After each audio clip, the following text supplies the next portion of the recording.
All right, today we want to continue considering solids of revolution. And we're actually going to have a different region today. So I'm going to have the region bounded by this parabola. It's still a parabola. I mean, we're not going to go too crazy here.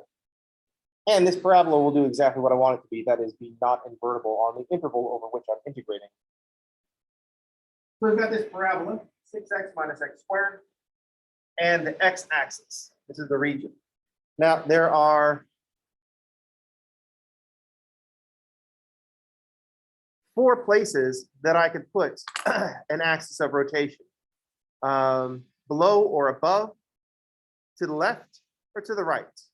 And here, because we have a linear boundary, I could also put it right here on the x-axis. So on a boundary. So I got 5 choices of where to put an axis. Each of those 5 choices for this problem is actually 2 problems. But you do the problem slicing perpendicular, and you do this problem slicing parallel.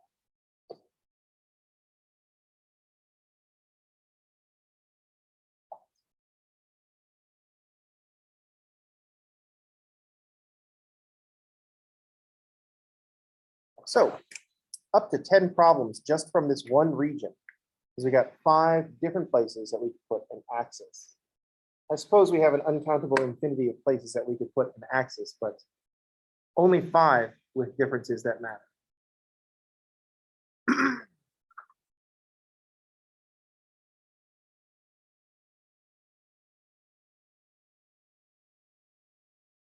All right, so let's get to know this region a little bit. Here the point, this happens at 0, and the other x-intercept happens at 6. The parabola is 6x minus x squared, so that's where we're going to get these zeros from. Since those are zeros of our parabola, we know that the vertex is going to happen at 3. And when x is equal to 3, we get 18 minus 9, or 9. So there's our vertex 9. Or our vertex 3, 9.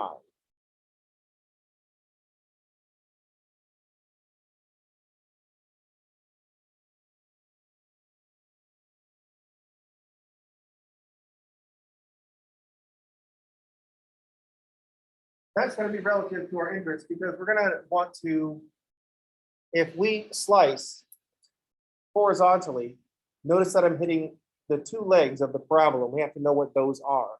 We're going to want to solve this for x, but we know that this function is not invertible on the interval from 0 to 6. So we're going to have to invert it even though it's not invertible. And the way that we're going to do that is we're going to read this 6x minus x squared, since it's a parabola, in its better form, the vertex form, 9 minus x minus 3 squared. So I would rather be looking at this parabola in its vertex form.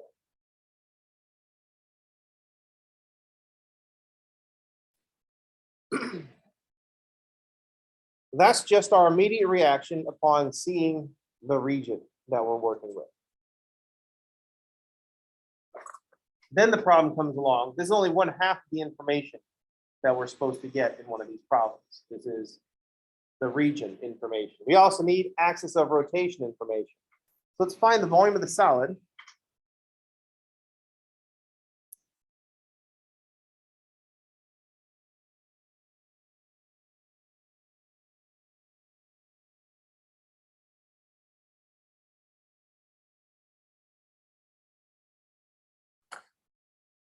And we'll find the volume of the solid upon rotation about the line x equals 8.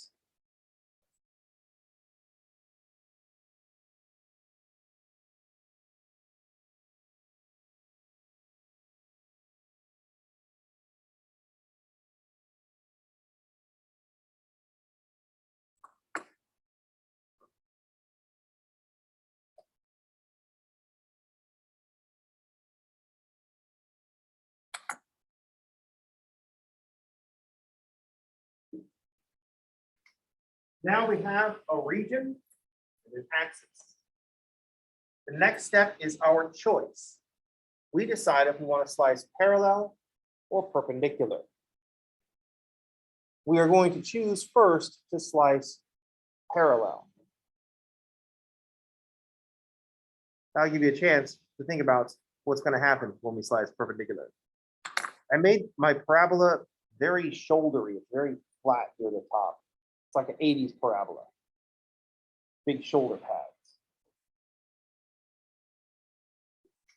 Kind of inconvenient for me, but so we're going to choose to slice parallel to the axis of rotation. So this is what our generic slice is going to look like. Since we have a vertical, since we have an x equals for our axis, and we're using a delta x, we're slicing parallel, then we're using a delta x.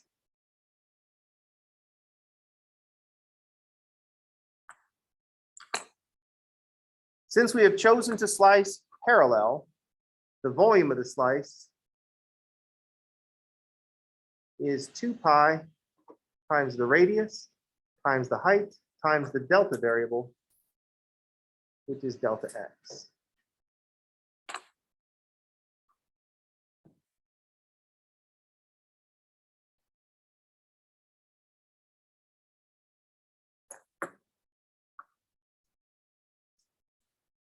Now I need to go back to my diagram and label what these R and H are. R is always the distance from the axis of rotation to the slice.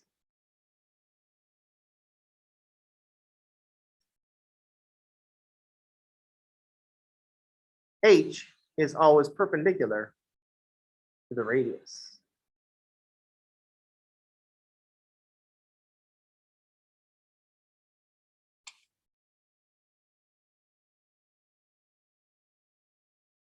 I'm going to need to write R and H in terms of the delta variable, X in this case.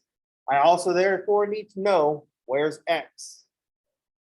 So here's an X at the slice.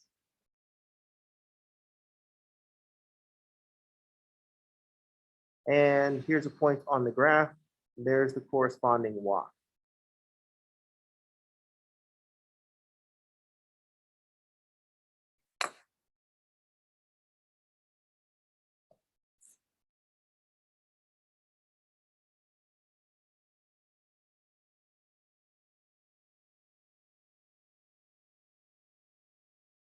Same order we did things yesterday. Given a region and an axis, we make a choice to slice parallel or perpendicular. In this case, we chose to slice parallel. That told us to use the volume of the slice as 2 pi times the radius times the height times the delta variable. Also, since we're vertically slicing against a vertical, parallel to a vertical axis of rotation, our variable is delta x. Our delta variable is delta x. Once we have our volume of the slice, we need to take the things that are in the slice and put them on our diagram. Where's R? Where's H? Our goal is to write R and H in terms of the delta variable. So first we have to write R and H in terms of X and Y. Anything that shows up in Y, looking at you, height, is going to have to be converted to being in terms of X. So our radius R is the distance from the slice to X equals 8, and X is the distance from 0 to the slice. So since the total distance is 8, R is going to be 8 minus X. If the total is 8 and one piece is X, then the other piece is 8 minus X. That's the delta variable, so that's what we want. The height, we can see the height is the same place as Y. That's not going to work for us because we're doing a delta X. So Y is out, and we replace it with 6X minus X squared.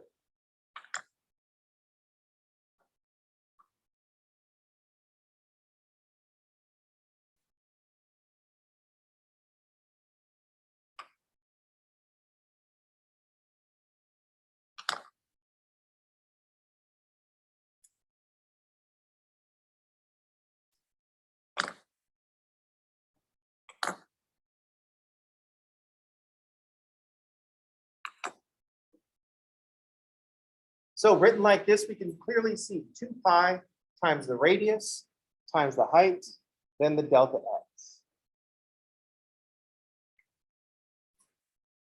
This is what the kind of thing that you'll want to write for your development in the development stage, because we can clearly see our original 2 pi RH delta x with r as a function of x and h as a function of x.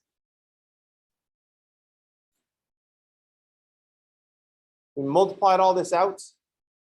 We're hiding all the interesting stuff that is going on. We're hiding our thinking from ourselves, by the way, because you're supposed to be taking notes, right? And they're for your reference later on. So if you go back and you can't read your notes, then you're not actually taking notes. You're just occupying yourself during class, which is the primary motivation behind taking notes. It's not about referring to them later on. If you can refer to your notes later on and actually get something out of it, that's good. That's a positive. But that's not the primary function. The primary function of taking notes, it's a survival strategy. It's an adaptive behavior. It's really there just to keep you from falling asleep during class. Falling asleep being the most extreme example of paying attention in class. You know what I mean, look into, for the majority of you, look inside yourself. Be honest with yourselves. I don't care what the answer is. I know you can lie to me. That's okay. I'm okay with that. You can lie to each other, because the lie you tell other people, that's just your expression of how you want to be perceived out in the world by others. That doesn't matter. You're trying to learn something. You need to be honest with yourself. All the notes you take, how often you go back and read them again. Don't answer out loud, because out loud is your public perception. That's how you want other people to see you. It's like those people that are like, well, I don't care what other people think about me. Like, well, and you want to make sure everybody knows that, so you do care about what other people think about you. You want other people to think that you don't care. Most people use that just as a license to kind of be an asshole. So be suspicious of those folks, because they absolutely do care what other people think of them. They want other people to think that about them. You know what I mean? If they really didn't care, you know what they would say? Nothing. Because they don't care. They don't care what you think, your perception. You know, they don't care what your perception is. They're trying to cultivate an image.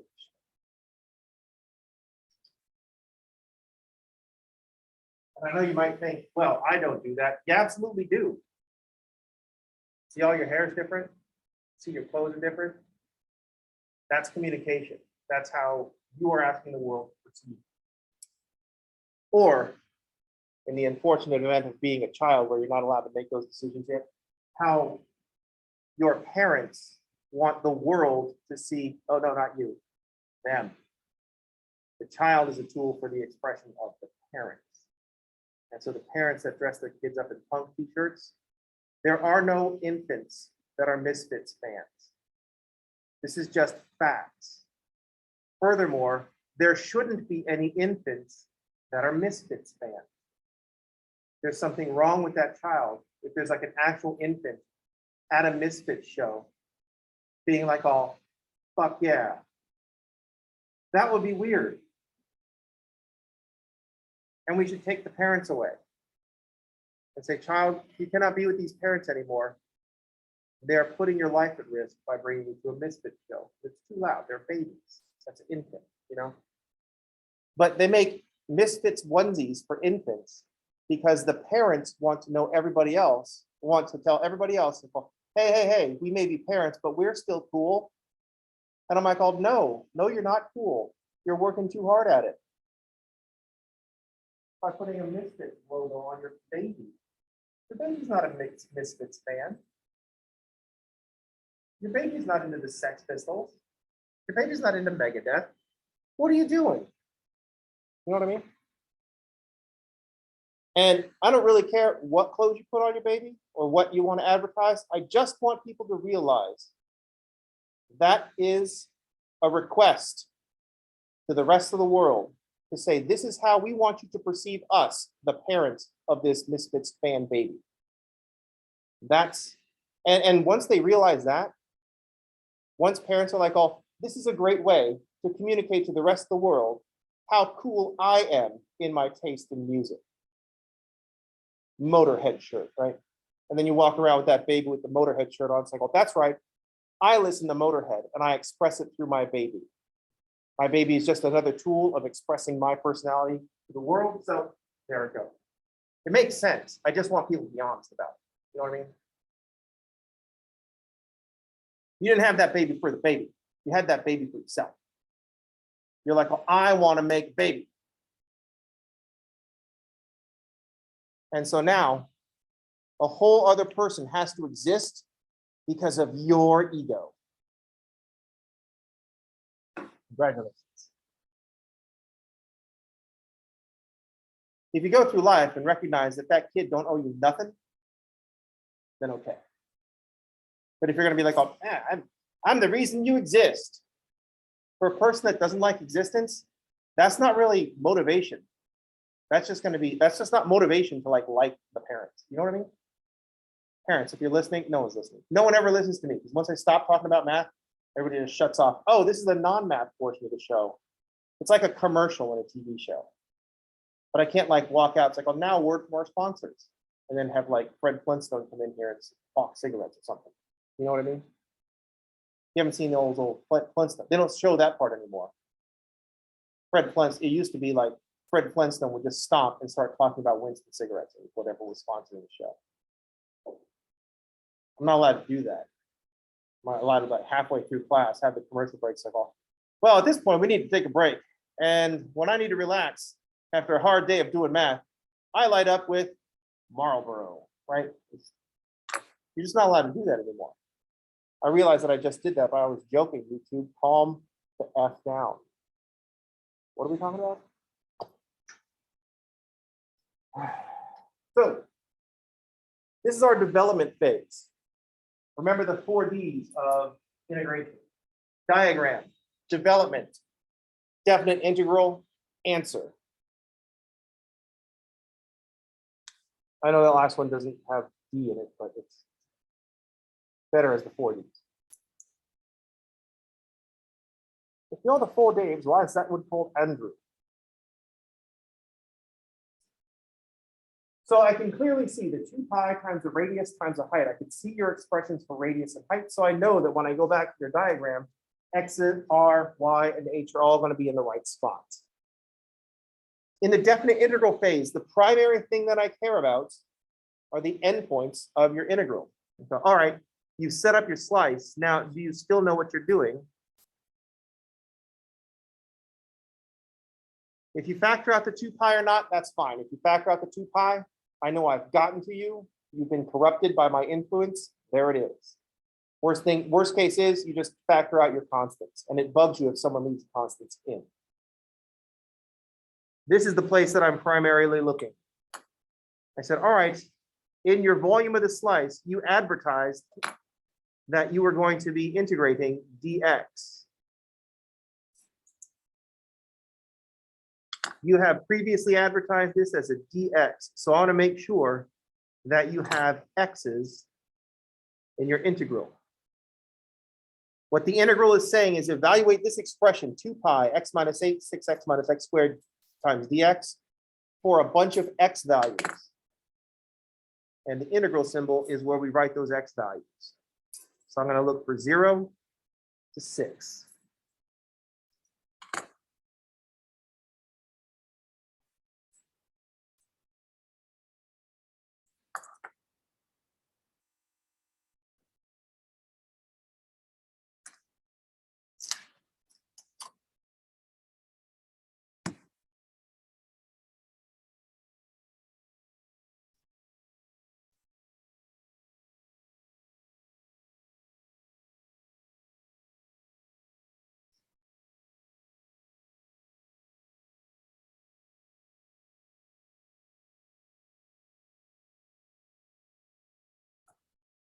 And then the primary thing I'm going to be looking at.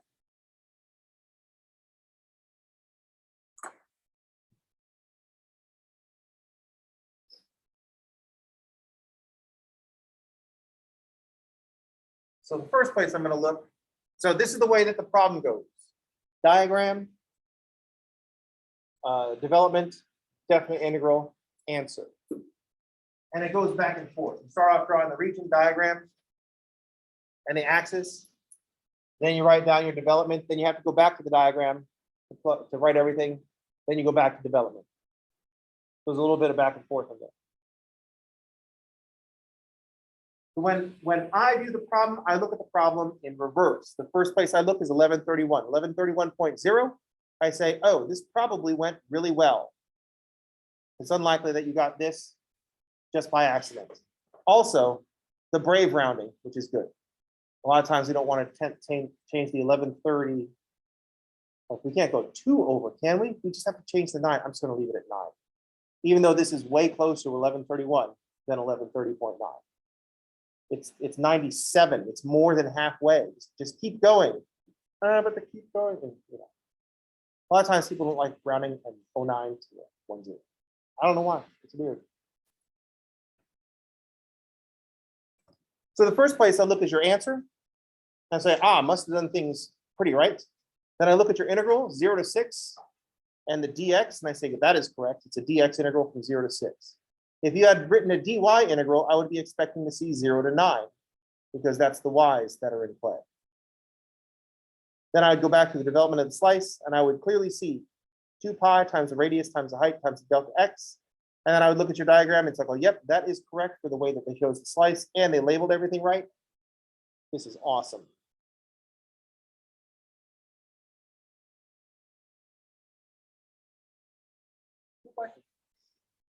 I think I've mentioned this before, but your writing needs to be in such a fashion that all that can take place in 5 seconds. It's just got to be, yep, yep, yep, yeah. Question. So you wouldn't need the 8 minus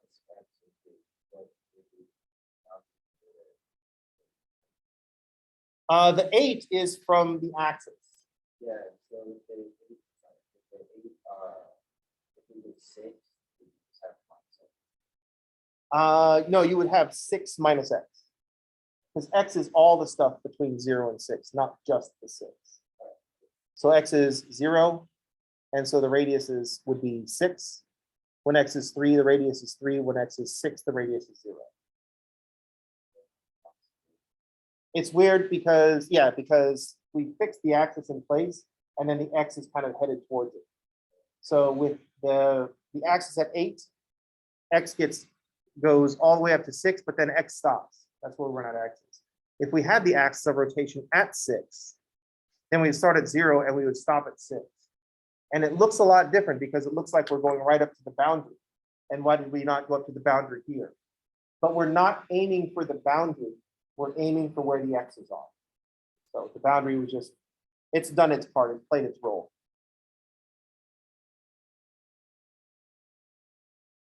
Make sense? It's important to talk about these things, talk these things through, because I have a certain way that I view the problem in my mind, and I try to communicate that with words and with symbols and pictures. You might be able to go through exactly what we just did, but there might be a flaw in your thinking, and I'm not sure how to suss all those out. It's really hard unless I actually watch you do problems. You know what I mean?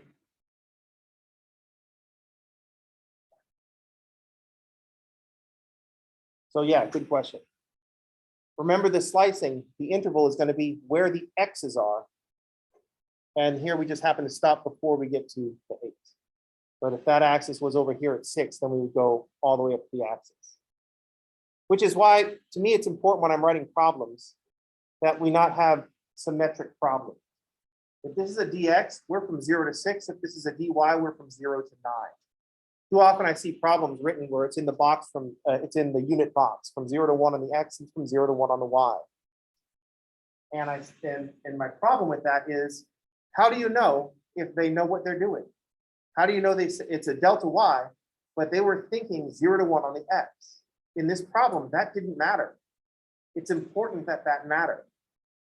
That's why my x interval should always be, you should always write your x interval different than your y interval. To make sure that you can be clear. This 0 to 6, this 0 to 9. If these are the same size, then you have to point this out as being, oh, this is this one down here. But this way, no question, it's from 0 to 6. You don't want to imply that there's a symmetry that isn't always there. Wait a second. You don't want to imply that there's a symmetry where there might not be a symmetry. I'm not sure if that was the right answer either. Let's slice this the other way, because every problem is 2 problems now.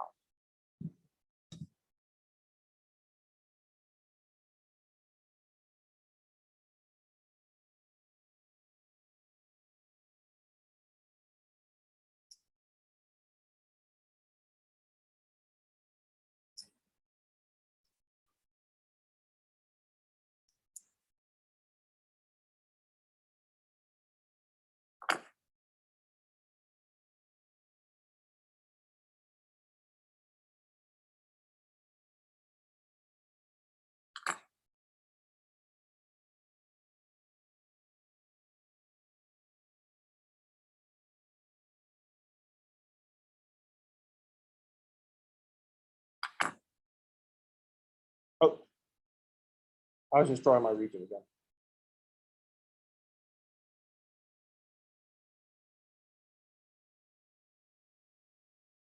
Every time I slice something like this horizontally, I think it looks like a Cylon, but on Family Guy.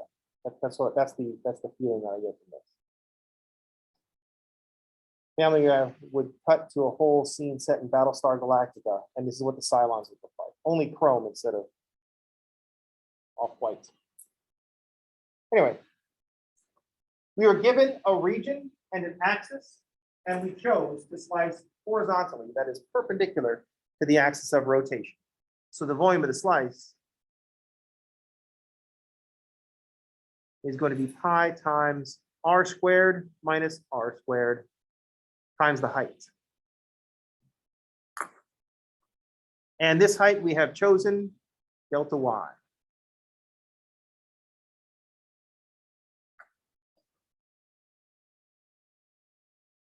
Drawing that slice was our choice to slice perpendicular.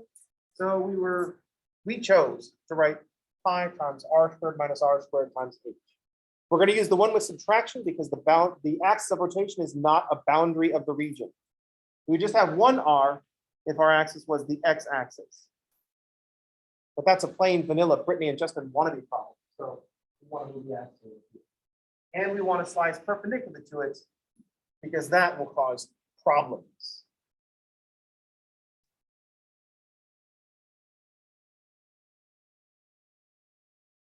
All right. Once we've written down our volume of the slice, we got to take the stuff from the volume of the slice and go label it in our diagram. So diagram, development, back to diagram. Anything that is a radius is measured from the axis of rotation. Little r will be the axis of rotation to the near end of the slice. And big R will be the axis of rotation to the far end of the slice.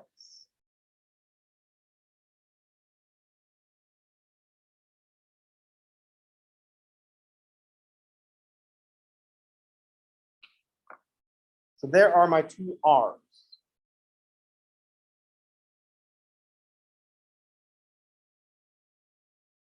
Now I need to go label my label X and Y. And here's where we run into our problem or the twist in this problem. We're integrating, my God, delta Y, or sorry, we're integrating with respect to Y. And for each Y value, we have 2 X values. Notice that for each Y value, there are 2 X values.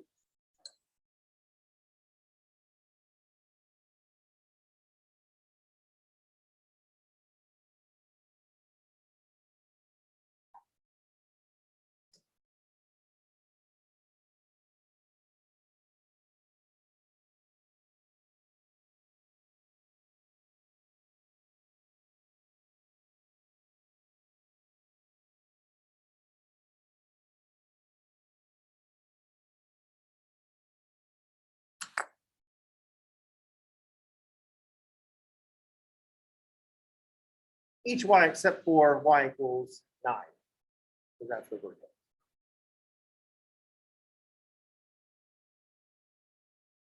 So each y corresponds to 2x.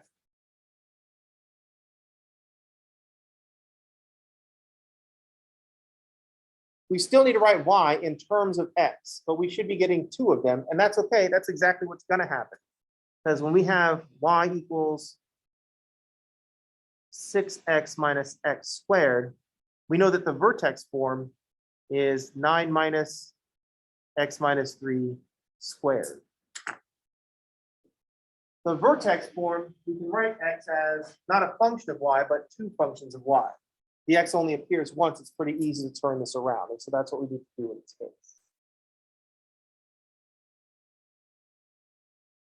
So if y is equal to 9 minus x minus 3 squared, then x minus 3 squared is equal to 9 minus y. Now I take the square roots. But when solving, square root makes a plus or minus. And then I'll add 3 to both sides.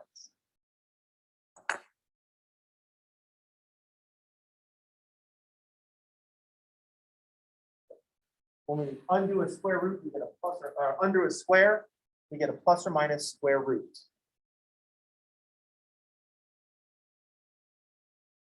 Now we feel better about this scenario. Because we were said, each y corresponds to 2 different x values. Shit, what are we going to do? Then we solve for x, and we're like, oh, there they are. There are our 2 x values. X2 is the 3 plus square root of 9 minus y, and x1 is 3 minus the square root of 9 minus y. Because these points are evenly spaced about the vertex, because parabolas are symmetric. There's the 3, and we have plus the square root of 9 minus y for x2, and x1 is 3 minus the square root of 9 minus y.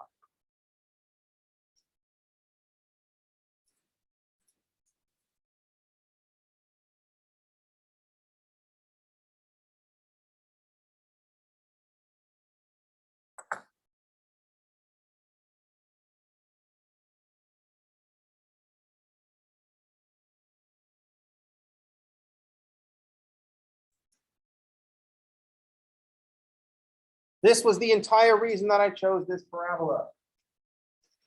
For a more fun version of this problem, we'll choose sine x from 0 to pi over 2. Oh no, from 0 all the way out to pi. Pi over 2 is a limit. It's pi over 2 plus or minus the sine inverse of x. Plus, because it's in the second quadrant, minus because it's in the first. Or just equals. Oh wait, we're not doing reference angles. Getting ahead of myself. So we need to label our big R and our little r.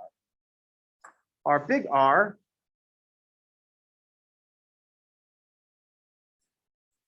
notice that one piece is, the whole thing is 8. One piece is R, and the other piece is x1. So R is 8 minus x1. So R is 8 minus 3 minus the square root of 9 minus y.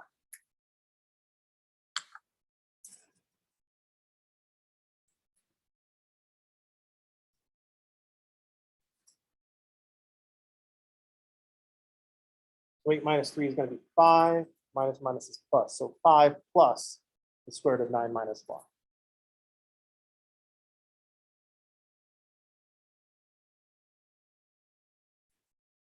Little r is going to be 8 minus x2. Little r goes from 8 down to x2.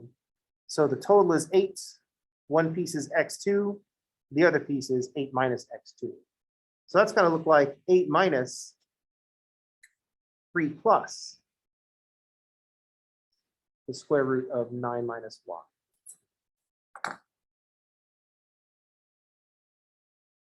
Eight minus 3 is still 5. Minus and plus is minus.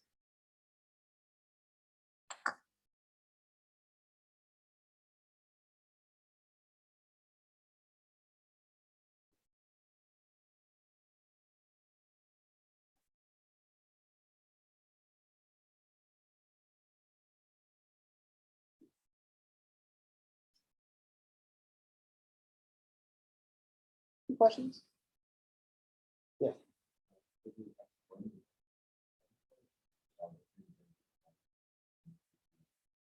X2 is bigger than 3, so we're adding stuff to it. When we write square root of 9 minus y, we take the principal square root, which is positive. So since x2 is bigger than 3, that must be 3 plus the square root. And since x1 is smaller than 3, x1 must be 3 minus the square root. Is everybody okay? Right. Now I've got big R and little r in terms of our delta variable y. So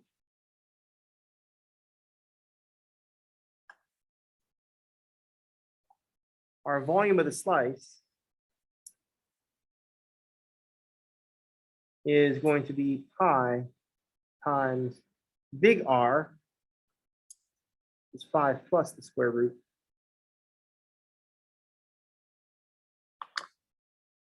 squared minus little r, 5 minus the square root squared. All times the delta variable, which in this case is delta y.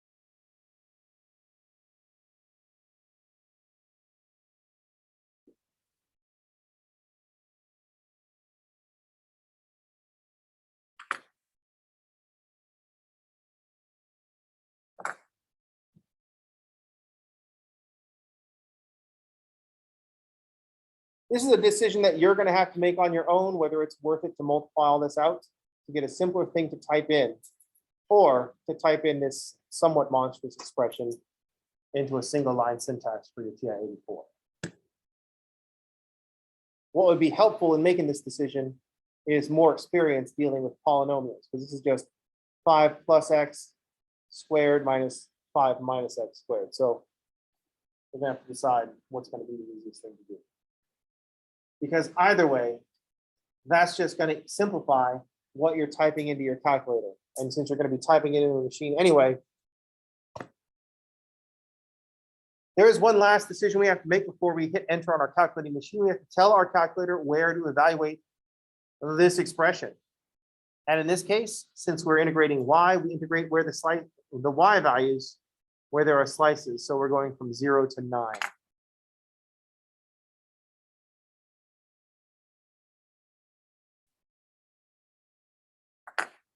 Then all we have to do is punch this into our calculator.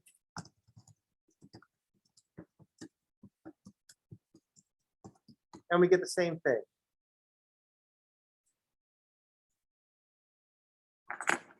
Amazing.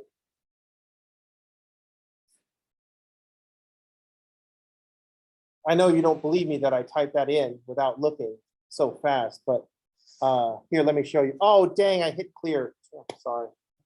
I want to prove to you how awesome I was at typing things onto my calculator and how fast I could do it without looking, because I know the buttons so well. A skill that I acquired because I still have the first scientific calculator I ever had, and it has seen so much use throughout high school and college that I can't read the buttons anymore. Actually, no, the paint on the buttons is fine, but they used to label the rest of the buttons by putting this metal plate with it printed on top. So instead of just painting it on the plastic like they have here, there's like a metal plate that fit over all the buttons. It must have been a nightmare to produce. I don't know why they would do it so that way, but that's what they did. And the problem was that metal plate popped off. And so all this writing above all the buttons, all the secondary functions, all that was gone. I hope you remember where it was, but it was just a scientific calculator and a graphing calculator. I'm like, oh, yeah, I do remember where those buttons was. I was still able to use a calculator, which was awesome. It was a secret calculator that only I could use. Unless I found like the one other person on the planet, it's like, oh, I remember where the buttons were on that model Casio calculator as well. at which point we would high five each other. And then we'd be able to say, here are two people with something in common, the likes of which the world has never seen before. And then we would probably never see each other again. All right, that's going to do it for today. I will see you all on, actually, I'm going to see you all on Monday. There's no meeting tomorrow. I will be available for, if you have a question, just send me an email.